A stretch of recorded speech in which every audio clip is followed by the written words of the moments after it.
खरं तर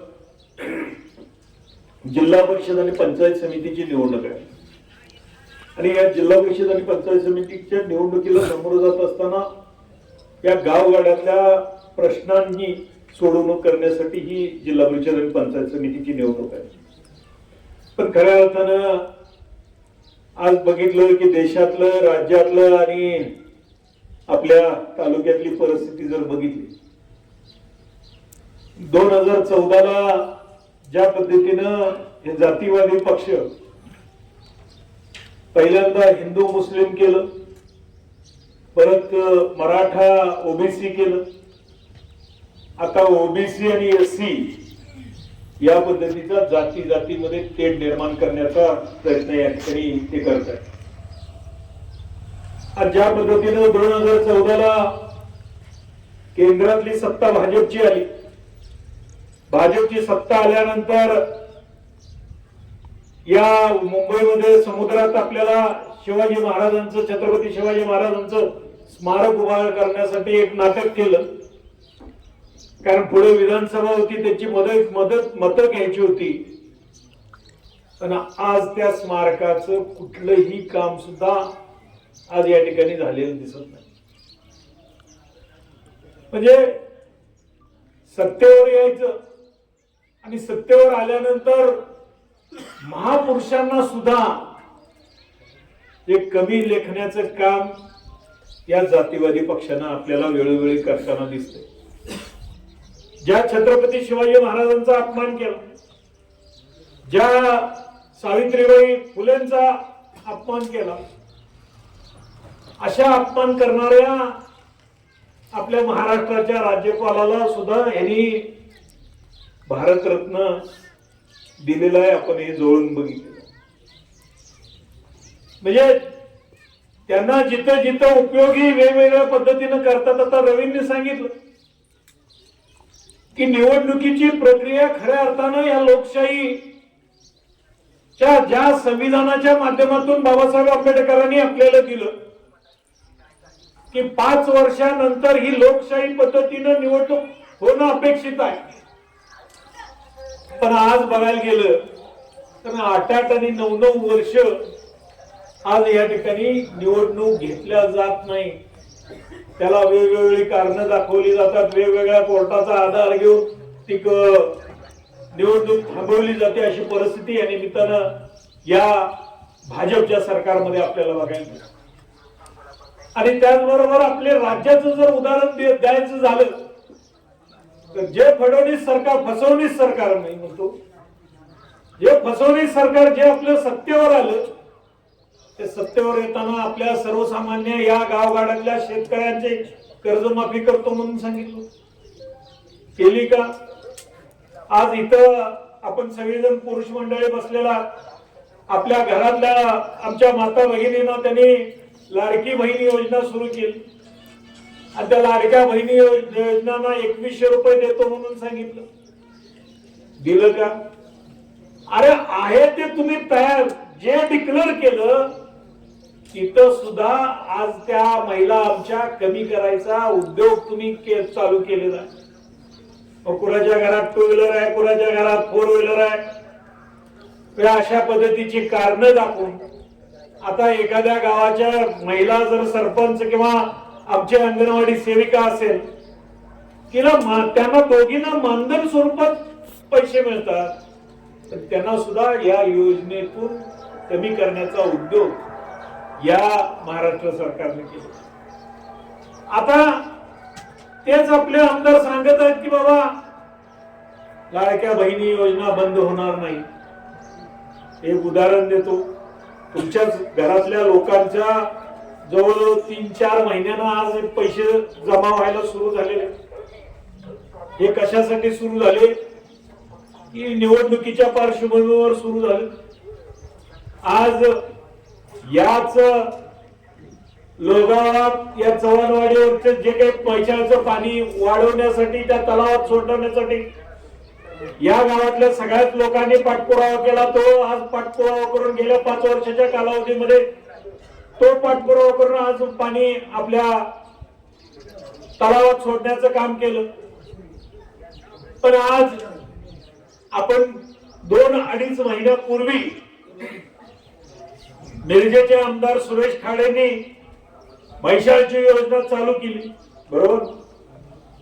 आज 2-2.5 महिने जर आमच्या जतच्या शिवारात पाणी पोचायला लागत असतील तर याचा उद्योग काय? हे पाणी सुद्धा यांनी आता आपल्याकडे पाणी यायला लागले, तुम्हाला माहिती. हे पाणी सुद्धा निवडणुकीच्या पार्श्वभूमीवर सोडवण्याचा धंदा यांनी सुरू केलेला. म्हणून आज जी काही विधानसभेची निवडणूक झाली, विधानसभेची निवडणूक जवळजवळ साधारणतः 1.25 वर्ष 1.5 वर्ष होत आला. त्या 1.5 वर्षाच्या कालावधीमध्ये आपल्या गावाला किती निधी दिला हे सुद्धा आपण बघणं गरजेचं आहे. किती निधी दिला का? कारण तुम्ही मला लीड दिलेला आहे, लोगावनं मला लीड दिलेला आहे, त्यामुळे तुम्हाला येणाऱ्या भविष्य काळात तुम्हाला लीड मिळेल, निधी मिळेल का नाही अशी परिस्थिती निर्माण. आज विधानसभेमध्ये त्यांनी काय, विधानसभेच्या निवडणुकीच्या आधी त्यांनी काय सांगितलं की पूर्व भागात 2000 एकरामध्ये MIDC कर आणि तिथं 50,000 युवकांना नोकऱ्या देतो. आज जवळजवळ 2 वर्ष होत आली, कुठल्याही जमिनीचं अधिग्रहण झालं नाही. त्या MIDCचा आराखडा तयार झाला नाही. त्या आराखड्यानुसार कोणत्या शेतकऱ्यांच्या जमिनी गट नंबर येणार आहे त्या शेतकऱ्यांना मोबदला दिला पाहिजे, त्या अधिग्रहण जमिनी केल्या पाहिजेत. पण अशा पद्धतीची कुठलीही कारवाई आज होताना आपल्याला दिसते.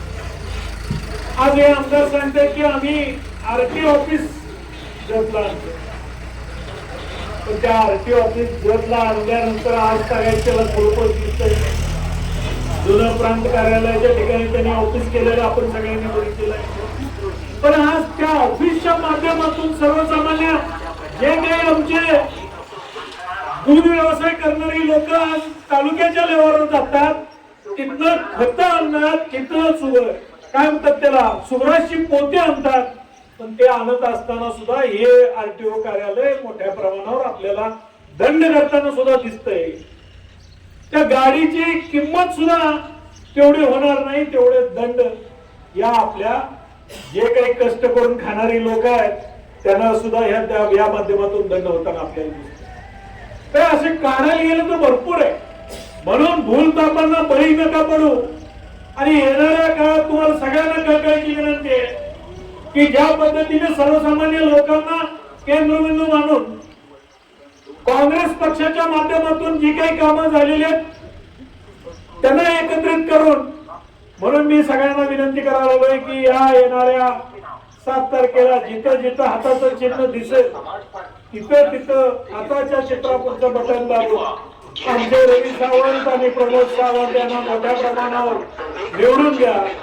आज त्यांच्या वतीने मी तुम्हाला या ठिकाणी आश्वासित करतो की ज्या गावगाड्यातले प्रश्न आहेत ते गावगाड्यातले प्रामाणिक प्रश्न सोडवण्याचा प्रयत्न या निमित्तानं आमचे दोन्ही उमेदवार करतील.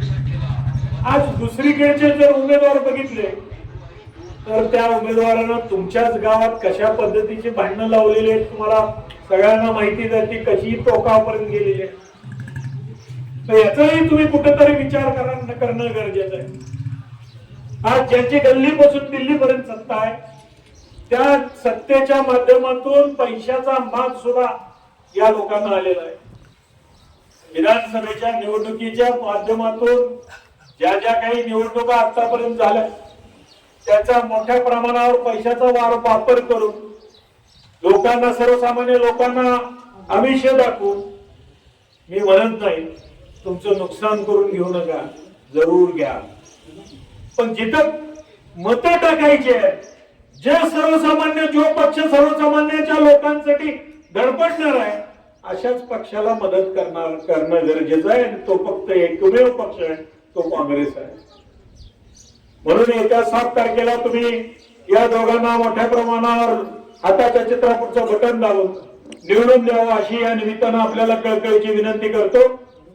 जे काही ते विरोधक प्रचाराला तुमच्यापर्यंत येणार आहेत तुम्हाला वेगवेगळे आश्वासन देणार आहे, पण देत असताना आता ही पक्षाच्या चिन्हावर असणारी शेवटची निवडणूक आहे. कारण परत आता होणार आहेत त्या सगळ्या ग्रामपंचायतीच्या निवडणुका होणार, त्यामुळे तुम्हाला ते आश्वासन देऊन जातील आणि येणाऱ्या परत आणि 3-3.5 वर्षानंतरच परत आता खऱ्या अर्थानं परत निवडणुका सुरू होतील. म्हणून एवढीच विनंती या निमित्तानं मी तुम्हाला करतो, कुठल्याही आमिषेला बळी न पडता काँग्रेसच्या सगळ्या उमेदवारांना या ठिकाणी तुम्ही निवडून द्यावं अशी या निमित्तानं कळकळीची विनंती करतो आणि थांबतो. जय हिंद, जय भारत.